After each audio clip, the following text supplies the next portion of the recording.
Welcome in dream high academy. Dream high academy में आपका स्वागत है। नेशनल वाटर डेवलपमेंट एजेंसी की तरफ से एडवर्टीजमेंट निकाली गई है और ये कुछ पोस्ट्स है।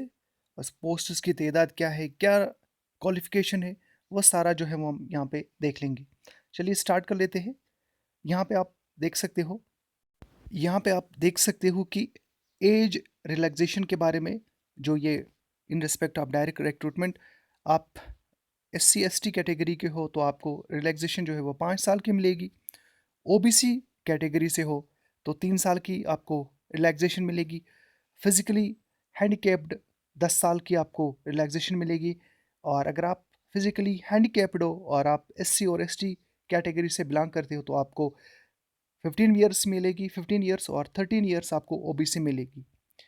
अब एक्स सर्विसमैन में आपको जो है वो सर्विस रेंडर्ड इन आर्मी, नेवी, एयरफोर्स, जो आपको 3 साल की यहाँ पे छूट मिलेगी। तो अब जो पोस्ट है उसके बारे में हम यहाँ पे देख लेंगे। ये यहाँ पे आपके सामने कुछ पोस्ट है। जी हाँ, तो पहले देखेंगे कि क्या क्या इन्होंने चीज़ें रखी है। National water development agency is an autonomous organisation under ministry of Jal Shakti, जो कि water resources, river development and Ganga rejuvenation, government of India invites online applications from Indian citizens for the following posts for its headquarters and various field offices located across the country। यानी आप all India level पे भी इसको apply कर सकते हो। The details of the posts, age, education, qualification and pay scale, जो कि आपको नीचे आपको मिलेगा। तो चलिए पहले पोस्ट्स के बारे में हम जानने की कोशिश करेंगे। Junior engineer civil, Hindi translator, junior accounts officer, upper division clerk, stenographer grade second, lower division clerk. तो ये 6 कैटेगरीज में पोस्ट से जो सैलरी रहने वाली है, पे स्केल जो है आपकी जूनियर इंजीनियर के लिए 34,000 35,400 से लेके 1,12,400। हिंदी ट्रांसलेटर के लिए जो आपकी जो सैलरी है वो 35,400, और सेम सैलरी है जूनियर अकाउंट्स के लिए भी यही सैलरी रहेगी। अपर डिवीजन क्लर्क की 25,500 से लेके 81,100। स्टेनोग्राफर की सैलरी जो है 25,500 से लेके 81,100, और लेवल 2 जो है वो लोअर डिवीजन क्लर्क के लिए 19,900 से लेके 63,200 तक। जो ओपन मेरिट में जो पोस्ट है for junior engineer 11, Hindi translator के लिए 1, जूनियर अकाउंट्स ऑफिसर के लिए 4, अपर डिवीजन के लिए 7, और स्टेनोग्राफर के लिए 3 पोस्ट यहाँ पे है, और लोअर डिवीजन के लिए 8 पोस्ट है। OBC के लिए 1 पोस्ट है जूनियर इंजीनियर के लिए। जूनियर अकाउंट्स के लिए OBC में 1 पोस्ट है, अपर डिवीजन के लिए 3 पोस्ट है, और LDC के लिए 4 पोस्ट है। OBC में SC में 3 पोस्ट है जूनियर इंजीनियर के लिए, 1 पोस्ट है अपर डिवीजन क्लर्क के लिए, और 6 पोस्ट है लोअर डिवीजन क्लर्क के लिए। ST में जो है पोस्ट की तादाद जो है वो स्टेनोग्राफर के लिए 1 पोस्ट है, और लोअर डिवीजन क्लर्क के लिए 3 पोस्ट से। तो ये है जानकारी पोस्ट से रिलेटेड। तो टोटल अगर पोस्ट्स की बात करेंगे, जी हाँ, EWS में 1 पोस्ट है जूनियर इंजीनियर के लिए जो सिविल है, और अपर डिवीजन के लिए 1 पोस्ट स्टेनोग्राफर के लिए, और 2 पोस्ट LDC के लिए।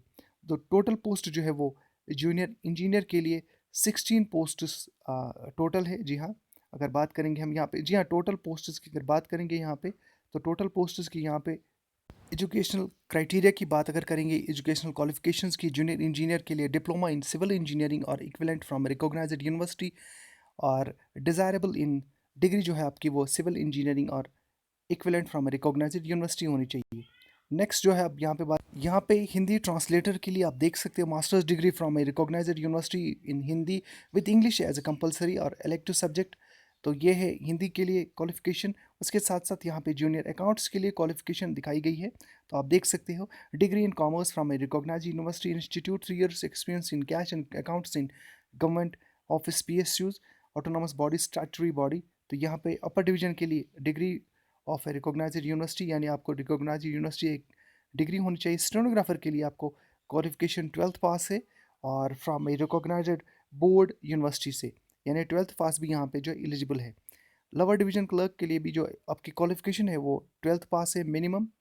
जी हाँ, और इम्पॉर्टेंट डेट्स जो है वो 10/5/2021 से लेके और 25/6 यानी 25 जून तक इसका जो है वो लास्ट डेट है। तो एप्लीकेशन फॉर्म जो है वो आप लोग कहाँ पे सबमिट करना है? फ़ी फॉर जो ओपन मेरिट है 840 एंड एसटी के लिए और ईडब्ल्यूएस के लिए यानी पीडब्ल्यूडी वुमेन के लिए उनके लिए 500 का जो यहाँ पे फ़ी है। एज रिलैक्सेशन जो कि हमने पहले शुरुआत में बताया। अब आप तो यहाँ पे आपको देखना होगा कि किस तरह से जो जनरल इंस्ट्रक्शंस है किस किस तरह से आप अप्लाई कर सकते हो।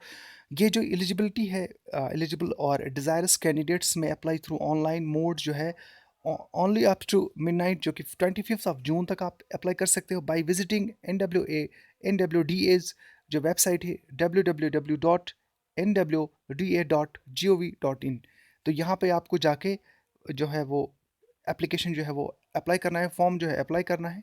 Do not send any print out of filled in application और अदर डॉक्यूमेंट्स।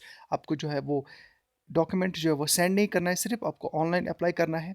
उसके साथ साथ जो भी एलिजिबिलिटी क्राइटेरिया है उसके हिसाब से यहाँ पे लिखा गया है, the candidates are advised to correctly choose the post to which they intend to apply as they may be eligible for more than one post. If a candidate applies for more than one post he she will have to fill separate application.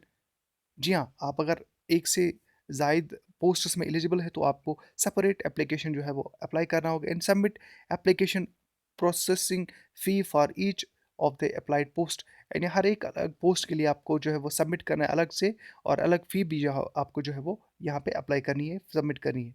तो ये थी जानकारी job से related and thank you very much.